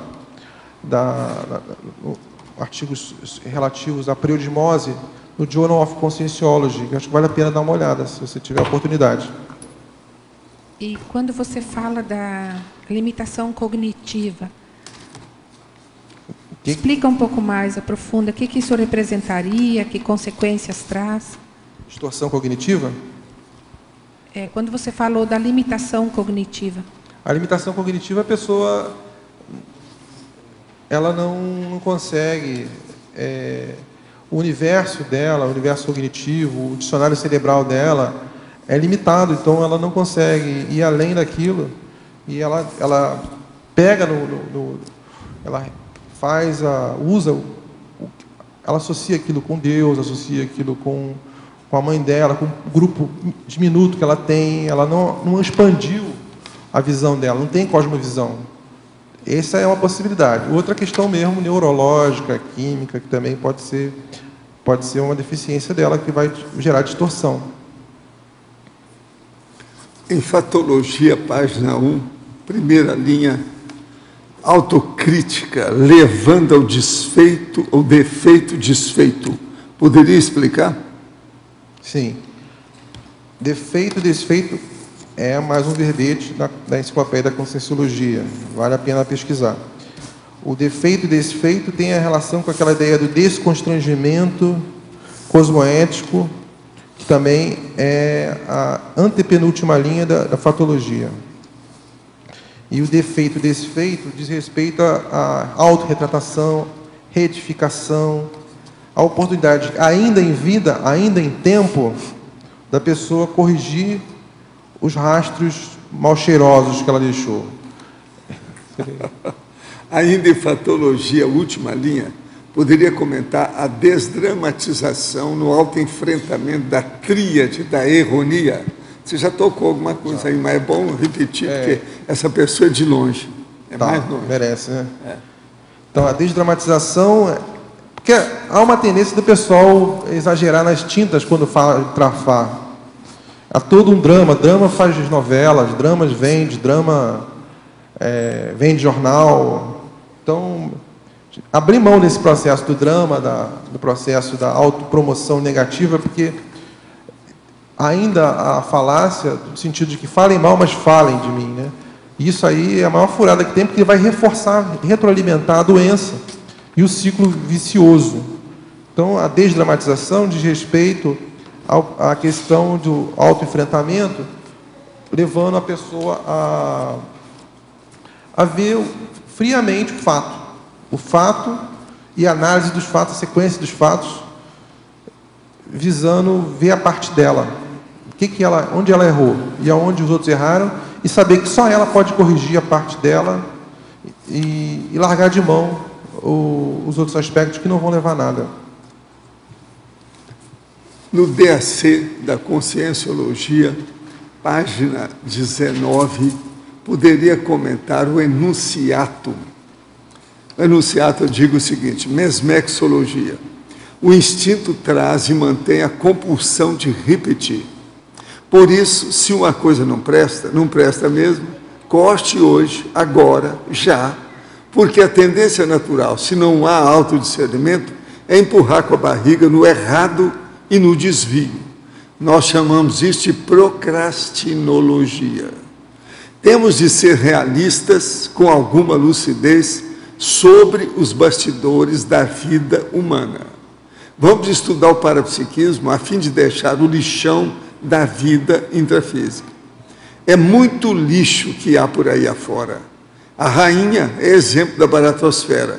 São séculos nos quais a monarquia vem funcionando na Terra com diversos nomes, às vezes nem era rainha, mas existiu o equivalente à rainha no tempo ou na contemporaneidade pregressa. Em pleno século XXI, quantos reis e rainhas ainda atuam? Quer dizer, isso tudo que nós estamos chamando é o processo da aristocracia, o problema do elitismo, o problema da soberba, do orgulho, do excesso de poder. E mesmo sem rainha e reis, existem os tiranos. Agora, recentemente, um tiranete foi embora, né? O nome dele era Chaves. Existe um outro tirano ainda maior do que ele na Síria. Já morreram milhares, faz 2 anos que eles estão brigando com a guerra civil. e o cara não abre mão. Fala sempre que tudo que está acontecendo é devido ao terrorismo. E está lá, uns matando uns aos outros.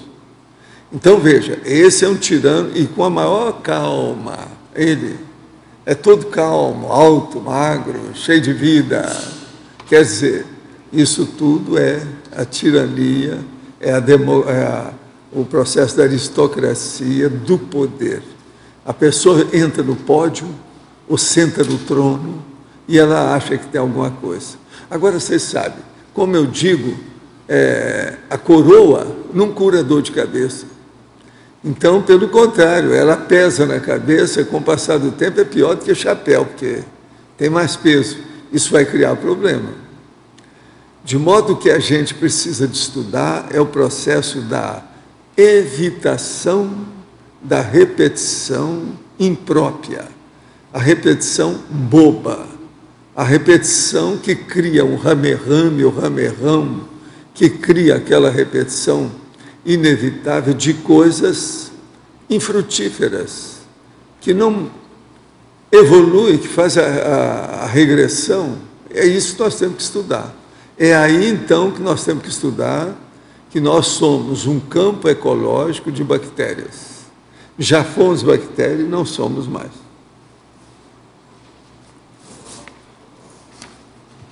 Alô, professor Valdo, aqui na última frase do DAC, que eu coloco ali, enfrentemos os paradoxos. Pois é. Eu queria que o senhor falasse mais sobre isso. O paradoxo é o seguinte, você já deve ter notado, aí se você tem vindo nas mini-tertúlias, todo dia eu falo um assunto, a pessoa, mas isso é um paradoxo. Por quê? Existe paradoxo em qualquer lugar que você for mexer. A vida ela é paradoxal a partir de um fato ou parafato, que é o seguinte, você tem um corpo perecível, entanto a sua consciência tudo indica que ela é eterna. Outra coisa, você vive numa dimensão que você está atualmente como Paulo, mas você não é isso. Você é uma consciência de muitas vidas, de muitas personalidades, que você já envergou, personagens que você atuou no palco dessa vida. Então, veja, isso é um paradoxo, não é nada. O tempo todo, então, tem paradoxo. Outra coisa, paradoxo. Para sustentar o que a gente pensa atrás da testa, você tem que estar comendo alguma coisa. Tem o gastrossoma, então tem um tubo digestivo enorme, é aí que entram as bactérias, com o negócio todo. Quer dizer, o que é bom é o seguinte, a gente não tem bactéria no cérebro. Se tivesse, a gente fica doido. É o que aconteceu com a minha mulher. Entrou uma bactéria lá, que era um vírus, ficou em cima dela, que é o vírus Borna, ela ficou alterada.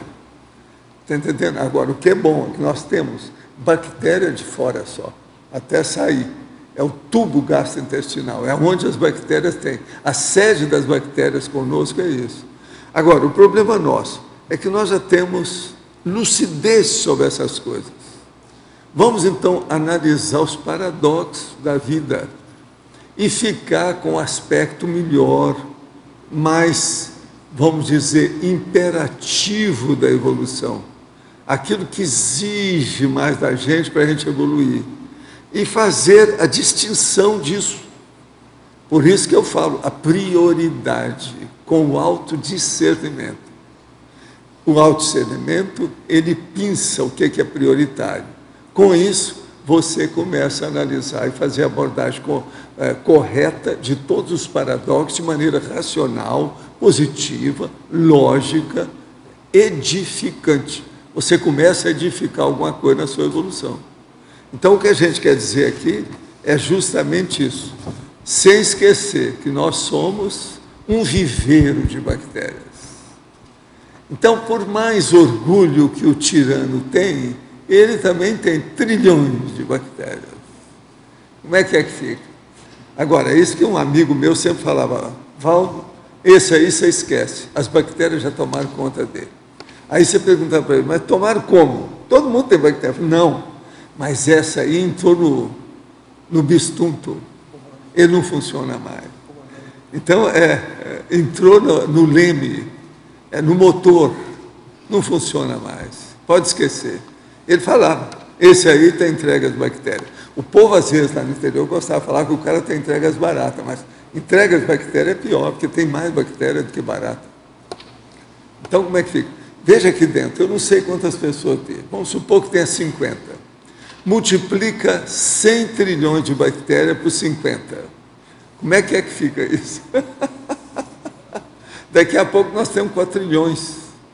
Você está entendendo? Em pouco tempo tem decalhões de bactérias. Se juntar muita gente. Em matéria de princípio consciencial, parece que a bactéria que existe mais nesse planeta. Eu não sei como é que é, ou nessa dimensão, mas tudo indica que é, né? Então, bactéria é um negócio sério, a gente tem que... Eu acho que na praça pública devia de ter um monumento à bactéria, para a gente lembrar do passado da gente. Como é que a gente era, entende? Como é que a gente cresceu. De modo que a primeira recomendação, ou convocação, ou excitação que eu posso falar é o seguinte: não sejamos mais bactéria, por favor. Esse é o caminho. Alô, Cláudio? Eu não sei se já foi perguntado, que na página 2, em Teorologia, a teoria dos 7 Cs enquanto instrumento de aferição da autocriticidade. Paciência, fala tudo de novo. Vamos falar até bom, porque quando a gente coloca o verbete também, é para a gente também, né? Então eu reforço, lembrar na próxima vida. Então os 7 Cs são em ordem de proximidade: carreira, currículo, os aspectos intrafísicos da comida, da condução, as companhias, do processo da carreira, casa, condução, companhias, falta algum? Carreira, currículo, casa, condução, comida, companhias e corpo. Bem lembrado, estou esquecendo do meu corpo já. Deu? Mais alguma dúvida? A gente possa ajudar aí a pensar?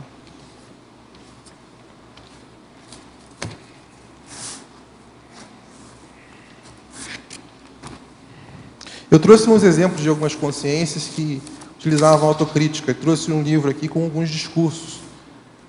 Esse livro aqui tem várias consciências que têm discursos e que eu consegui procurar, no caso delas, algumas que tivessem autocrítica, através de seus discursos. E... Oi? São personalidades, como Sócrates, como Benjamin Franklin. Chama-se 100 Discursos Históricos, de Carlos Figueiredo, editora Leitura, 5ª edição. Eu vi que o livro está todo riscado, anotado, folha quebrada. Vale Parece que alguém andou estudando o negócio com profundidade. Vale a pena fazer algumas evocações, professor, você acha? Ler um pouquinho do Trauser, para ver se a gente tem autocrítica mesmo. No caso do Benjamin Franklin, por exemplo, que ele coloca, do próprio do Aldous Huxley, ele coloca assim, num certo momento, um discurso, ele coloca assim: qual é a natureza da influência que um escritor pode exercer sobre seus leitores? Quais são os limites dessa influência? E de que maneira as circunstâncias concorrem para aumentá-la ou diminuí-la? Procurarei dar respostas às perguntas. Ele faz um discurso que ele cita isso. Joaquim Nabuco, que viveu no Brasil, jornalista, ele coloca também, até um certo momento da vida dele, o que é que nesse país não merece uma reforma radical. Mostra a atualidade dele. Falando em bactéria, até o Karl Marx, a gente pode avaliar se ele tinha autocrítica. Ele cita, num certo momento da vida dele, nas obras dele, o homem se transforma em um escravo de outros homens ou de sua própria infâmia. Até a pura luz da ciência parece só poder brilhar sobre o fundo tenebroso da ignorância. Todos os nossos inventos e progressos parecem dotar de vida intelectual as forças materiais, enquanto reduzem o ser humano ao nível de uma força material bruta. Aí a gente tem o conceito da mão de obra e não dos cérebros de obra, a visão só do homem como um elemento de mão de obra a serviço do capital, como ele coloca. Lincoln, para quem aí está na questão do vendo os filmes aí que está atual, ele coloca, em certo momento na vida dele, tarefa ele fala sobre a Constituição, as mudanças nos Estados Unidos, ele fala da mudança que precisa ser feita nos Estados Unidos. Aí eu considero isso autocrítica, ou crítica conjunta. Tarefa é essa que devemos assumir para que esses mortos não tenham morrido em vão. Coloca isso.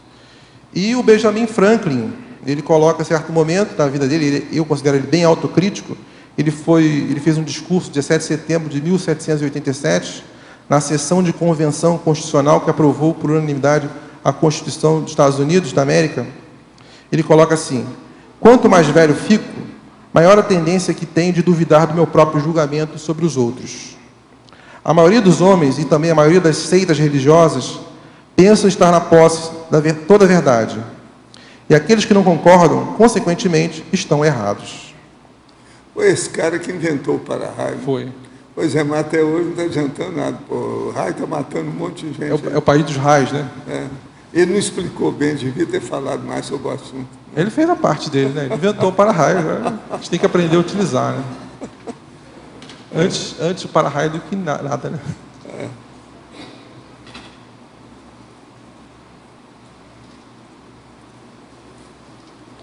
Aldo, desde ontem eu estou estudando a questão da dor de cabeça, porque como você tem alergia e não tem dor de cabeça em função disso, e aí então eu, por hipótese, comecei a avaliar quando é que as minhas aparecem e onde é que eu estou escorregando, porque se é uma falha, ou uma fissura, um erro, né? Seja lá o que for, a primeira coisa é preciso avaliar. Dor de cabeça não é todo mundo que tem. Agora, alergia todo mundo tem. Sim.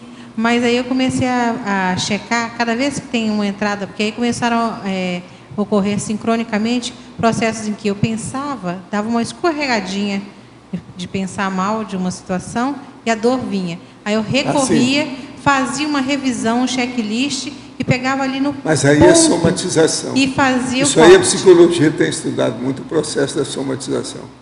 A pessoa se preocupa com uma coisa, então ela imprime, faz a impregnação no corpo dela daquilo que ela está preocupada. E isso pega o local de menor resistência dos órgãos e sistema do corpo humano dela. Essas coisas tem. Agora, o que eu vejo é o seguinte: a cefaleia, hemicrânia e processo de dor de cabeça varia demais de pessoa para pessoa que tem. O percentual das pessoas que têm dor de cabeça é grande, mas não é todo mundo. Agora, a alergia é uma variabilidade imensa de processo alérgico. Tem alergia mais grave, mais severa, e tem aquelas light menores. Eu tenho uma série de alergias, mas a minha é light. Eu sou na base do espirro. A maior parte das minhas coisas eu espirro por alergia. Mexeu com processo químico no ambiente, geralmente eu espirro. Quer dizer, eu não gosto disso. Agora, eu penso que isso tem relação com a ectoplasmia. Agora, uma coisa horrível que a gente pode observar: o raio de sol. O povo fala muito bem de raio de sol, mas ele acaba com a ectoplasmia. Então, como é que você explica uma coisa dessa?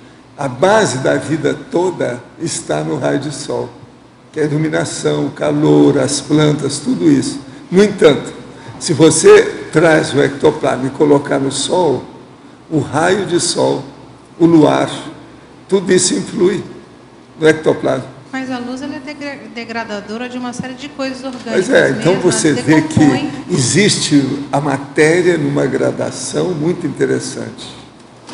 A ectoplasmia é a matéria no nível mais, vamos dizer, evoluído e mais, vamos dizer assim, sofisticado que a matéria pode se apresentar. Agora, o raio de luz, o raio de sol, ele é mais grosso do que o ectoplasma. Agora, entenda isso aí sempre eu fiquei encasquetado com essa história, mas vejam, a verdade. É muito mais fácil você mexer com a ectoplasmia no escuro do que sob o sol. O sol é muito mais difícil. E outra coisa, se a ectoplasmia está saindo do processo, por exemplo, uma projeção de psicossoma lastreado com mais ectoplasma, se a pessoa se expor ao sol numa condição dessa, pode afetar o corpo dela. Ah, é? Ah, tá bom. Então a gente tem que começar a pensar nessas sutilezas do problema da matéria. Por isso é que a bactéria está nessa, né? Como é que é isso? Então, para trabalhar a questão da ectoplasmia, eu que vivo no campo e vivo trabalhando com os legumes... O ideal é tudo escuro, evitar muita claridade, porque isso afeta a manifestação da ectoplasmia. Que ontem eu estava tentando fazer com que o fruto se desenvolvesse mais rápido do que os outros no pé, para poder ver o efeito da ectoplasmia ali. Uma coisa séria. Tá. A roupa branca não segura o processo nem do calor e nem a ectoplasmia. A roupa escura aumenta o calor e não deixa o ectoplasma sair. Ah, tá. Uma pessoa que usa roupa branca mostra que ela está disposta para o mundo, ela não tem medo. A pessoa que veste uma roupa escura, ela está se defendendo. Os medrosos usam roupa escura. Você está entendendo? Quem é intrépido, você está entendendo? Corajoso, usa roupa branca. Isso é uma regra. Hoje a própria ciência já tem gente que já admite o processo do escuro e do claro, né? Então o estudo aí se pode estudar com calma. Uns dizem, né, que o branco é ausência de cor. Outros acham que a reunião de todas as cores é o preto. E por aí vai. Mas o problema é que em matéria de roupagem, vestimenta, de cobertura do corpo, isso aí é um fato. Outra coisa, a ectoplasmia, ela tem mais facilidade de sair pelos orifícios do corpo. Entende? Então, isso tudo aí pode ser impedido pela roupa escura ou pode ser aberto ainda mais pela roupa clara. Isso é um fato. Agora, eu fiz muito estudo disso, participei de muitas reuniões durante anos, né? Inclusive na minha mocidade, eu era adolescente, eu já trabalhava com isso, na adolescência. E eu não vejo modificação de nada disso. Com o passar do tempo, a gente só confirmou essas coisas todas. De modo que é seríssimo nós pensarmos esses contingenciamentos da vida humana. São imposições da própria matéria nas gradações que a matéria se manifesta. Daí, então, viva a manga. Aquelas mangas suas, a clássica é melhor do que aquela nova que você arranjou. Tá, é um experimento também. Né? A nova não tem o mesmo paladar. Não tem não, né? É, tá, a outra é melhor. Nada como a palma. Era só uma troca. Eu acho que a gente devia fazer uma homenagem à palma, fazendo um obelisco com a palma. Na minha casa eu uso para fazer compostagem o material, né? É. E vai nascendo. Tem muitas mangueiras que já nasceram, eu não sei mais aonde plantar. Eu acho engraçado que dos países todos que eu visitei, eu fui às Filipinas, né? As mangas vieram das Filipinas. O maior lugar de onde elas vieram para o Brasil foi das Filipinas. É um centro de dispersão geográfica, né, das espécies. É, mas agora as Filipinas praticamente é que é a capital principal dela. É a Índia também que tem, mas o processo é Filipinas. Agora, por isso que eu sempre, quando eu chegava lá e via aquelas frutas todas da minha terra, país tropical. Agora, as Filipinas é um monte de ilha, né? Então, é bem tropical, igual ao Brasil. Agora, a manga veio de lá. Ela parece que é própria, nascida, nativa, autóctone lá das Filipinas. Agora, outra coisa, a maior parte da listagem das revistas que fala de fruta, a manga é a última que eles tocam no assunto. Geralmente eles não falam. Agora, eu estava olhando aí a classificação que tem sobre as frutas, de 10 as frutas mais queridas pelos brasileiros, parece que a manga é a quinta das 10. Entendeu? O abacaxi, acho que está no fim de tudo, quer dizer, o ananás. Né? É a 10ª. Fizeram um levantamento para ver as frutas mais procuradas pelas pessoas. Eu gosto de falar na questão da manga e das frutas, por cada dieta frutariana para ajudar os outros. Quais são as 5? Eu lembro? Banana. Das frutas? Maçã. Parece que está aqui a tal revista aqui, tinha um lugar aí. Queria que a gente procurar para ver com calma. Eu vou procurar, se eu achar, eu ainda falo aqui. Ó. Mas a manga é boa, que é muito saudável, né? Hein? A manga é muito saudável, faz bem para o coração. Mas o povo não tem muita noção disso, não. Se fala pouco da manga. Sabe por quê? Faz muitos anos que eu levo isso em consideração. Eu não brinco em serviço com essas coisas. Eu sou favorável ao processo de manga e de fruta há muitos anos. Agora, ó, as mensagens psicografadas que eu recebia falavam para eu comer as frutas. Por isso que eu levava isso em consideração. Aí eu comecei a estudar e comecei a dar valor. Com a medicina, isso clareou. Aqui, ó. As mais populares. Apenas 2 das 10 frutas mais consumidas no Brasil são nativas: açaí e abacaxi. O açaí tem até um negócio aí que está dando câncer, dando uma doença lá por causa de infiltração. Essa está até condenada. Abacaxi não é bom devido ao processo da acidez. É uma das frutas mais ácidas que tem, essa do Brasil. Agora, a campeã do consumo é a laranja. Por ano, os brasileiros consomem cerca de 7,5 quilos de suculenta fruta que os portugueses levaram da China para a Europa no século XVI. Confira a lista das frutas mais compradas no Brasil. Compradas, hein? De acordo com a pesquisa de orçamentos familiares de 2008-2009, realizada pelo IBGE. É coisa séria. 1, laranja. 2, banana. 3, maçã. Maçã é um negócio que não é mesmo daqui, é do fim do mundo. Agora, 4, mamão. 5, manga. Ó. 6, tangerina. 7, melancia. 8, açaí. 9, abacaxi. 10, uva. Então, aqui que nós estamos vendo aí. Agora, eu, por exemplo, de modo geral, sobre laranja, que é o processo da tangerina, é preciso ter cuidado. Você não pode estar receitando para toda pessoa devido à acidez. Toda fruta que tem muita acidez é perigosa. Mesmo aquela pessoa que tem um bom estômago, se ela começar só a comer demais isso, com o passar do tempo, a mucosa gástrica se ressente. Então, tem que ir com calma. Mamão, tem muita gente que se dá bem. Maçã, ela é suave, vale a pena. Agora, ó, o que falta aqui, que eu gosto muito, que é a água pura, é pera. A pera, por exemplo, argentina, é um processo sublime. Então, está ligado a preço também. Porque o acesso à fruta está muito ligado a preço também. Tá. A sazonalidade e preço.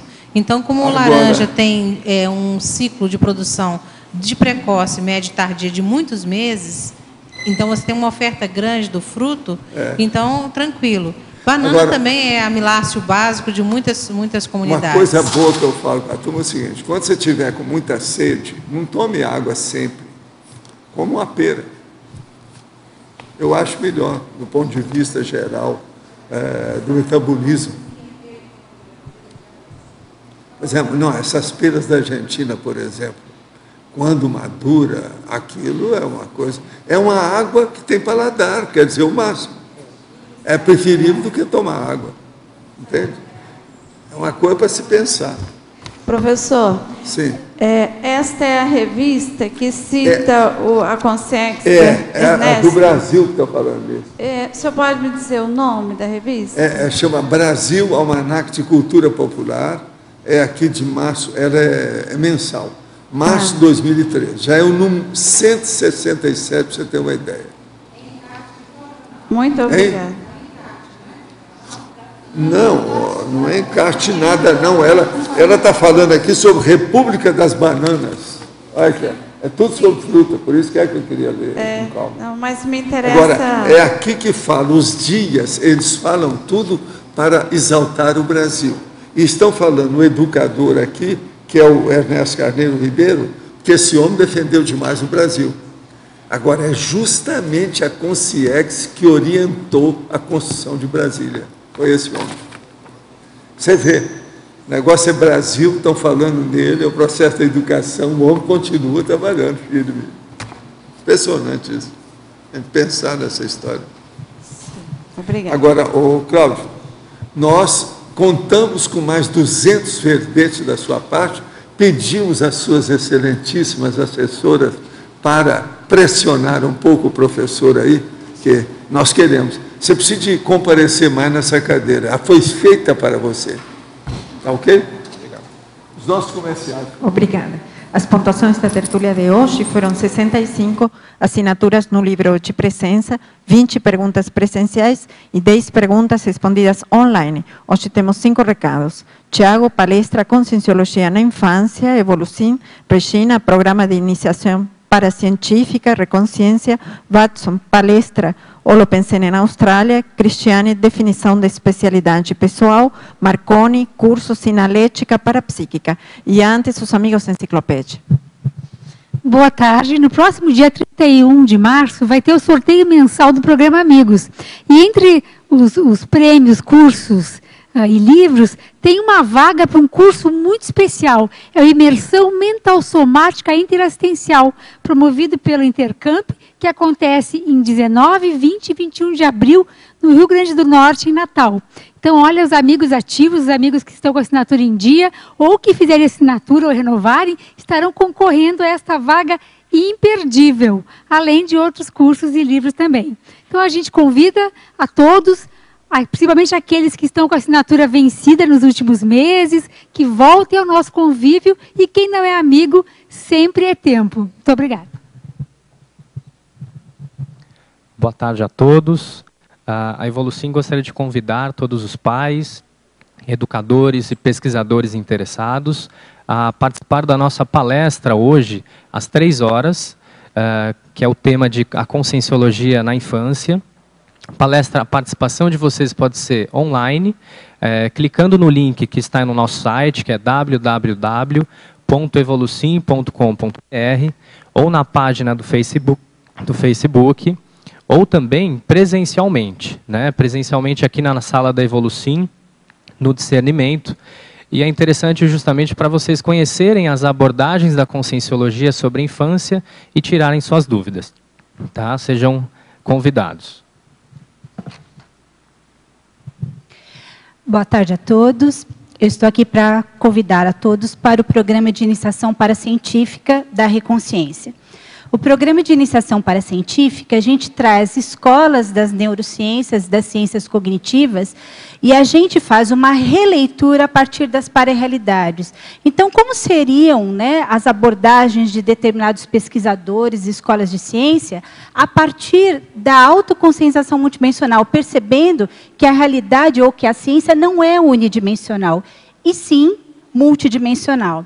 Nesse módulo, nós vamos pegar alguns dos conceitos da epistemologia do Vygotsky e nós vamos dar o salto de uma leitura, como seriam esses conceitos do Vygotsky a partir das pararealidades. Hoje, na tertúlia, a gente falou de interfaces e mediação. O Vygotsky é um pesquisador, um cientista, que estudou muito a mediação do quê? Dos significados. Como que a gente, a partir de negociação de significados, a gente gera aprendizagens. Então, nesse curso, a gente vai trazer esses conceitos e buscar entender inteligência evolutiva e aprendizagem evolutiva. Esse módulo ele acontecerá no sábado e no domingo, do dia 30 e 31 de março, das 9 da manhã às 18 horas, e além da gente trazer esses saltos desses conceitos, nós vamos viver também campos energéticos a partir desses conceitos, neste caso do Vygotsky. Obrigada. Olá, boa tarde a todos. Eu estou aqui em nome do CAEC e da IAC para convidá-los para uma parceria CAEC-IAC de uma palestra com o professor Kim Macau. O professor Kim pertence aos quadros de professores da IAC na Austrália, e ele vai estar aqui em Foz do Iguaçu no dia 28 de março, das 19 às 21 horas, no auditório do CAEC, proferindo uma palestra sobre cultura aborígene australiana e a multidimensionalidade, uma análise conscienciológica. Alguns dos pontos que o professor Kim vai abordar vai ser introdução básica das sociedades indígenas pré-colonização, projeção da consciência na cultura aborígene, lugares sagrados e bioenergias, conhecimentos energéticos e seus abusos, conceitos culturais dos processos dessomáticos e ressomáticos para a reurbanização e as sociedades aborígenes. O professor Kim, ele é antropólogo e linguista, e então eu convido a todos para no dia 28 de março, uma quinta-feira, no auditório do CAEC, se fazerem presente para essa palestra. Obrigado. Boa tarde, o convite é para o curso Definição da Especialidade Pessoal. Esse curso é uma parceria entre o CAEC, a Consus e a Apex, e serão debatidos temas como Trafor, Trafar, Trafal, autoimagem, heteroimagem, vínculos conscienciais, elaboração do sociograma pessoal, binômio, aportes, retribuição, público-alvo de PROEX. Então, todos esses temas serão debatidos em 4 módulos, né, a partir da conscienciometria, da sociometria e da proexologia. E no último módulo, cada aluno apresenta, então, a sua definição de especialidade de PROEX.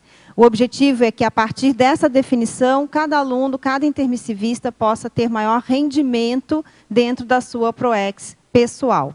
Tá? A data de início será no dia 26 de abril. Tá? E as inscrições podem ser efetuadas na recepção do CAEC. Obrigada.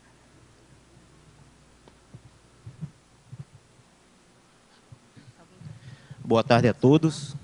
Se você está interessado em identificar, compreender e empregar os sinais anímicos, energéticos e parapsíquicos, a oportunidade é esta com um curso ministrado pelo professor Mário de Oliveira, Sinalética Parapsíquica, que terá como temas principais sensibilidade energética, conexão interdimensional, sinergismo interconsciencial, sinalética de amparo e assédio, precognição, megasinal parapsíquico, descortino dos parafatos. A data será dia 24 de março de 2013. Local sede da CIP no discernimento Foz do Iguaçu. O horário é de 8h30 às 11h30 e 15 às 18 horas. Informações na sede da CIP pelo telefone 45 2102 1421 ou pelo e-mail acip@acip.com. Obrigado.